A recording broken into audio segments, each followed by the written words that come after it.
ஒரு மகிழ்ச்சியான செய்தி. இதயம் நலனையின் விலை லிட்டருக்கு ரூபாய் 105 குறைஞ்சிருக்கு.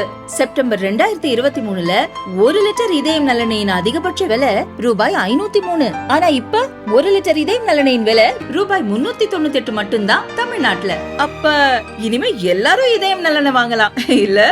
ஈரோடு கிழக்கு இடைத்தேர்தல் பிப்ரவரி 5ஆம் தேதி நடைபெறும் என்று தேர்தல் ஆணையம் தெரிவித்த நிலையில் இடைத்தேர்தலை அதிமுக, தேமுதிக, பாஜக என அனைத்து முக்கிய எதிர்க்கட்சிகளும் புறக்கணிக்கப் போவதாக அறிவித்தன.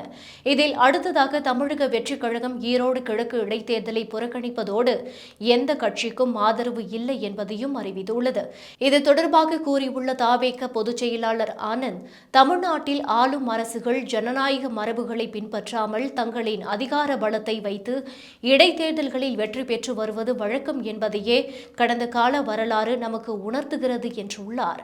2026 சட்டமன்ற தேர்தலுக்கு இன்னும் சரியாக 14 மாதங்களே உள்ள நிலையில் இந்த இடைத்தேர்தல் அறிவிப்பு கவனம் ஈர்த்தது. ஆனால் இதே தொகுதியில் முன்னர் நடந்த இடைத்தேர்தலில் பண பலமும் அதிகார பலமும் வைத்து வெற்றி பெற்றதாக கூறி எதிர்க்கட்சிகள் புறக்கணித்தன. தற்போது தவேகவும் இத்தேர்தலை புறக்கணிப்பதாக அறிவித்துள்ளது. இதன் மூலம் திமுக, நாம் தமிழர் இடையேயான போட்டியாகி உள்ளது ஈரோடு கிழக்கு இடைத்தேர்தல்.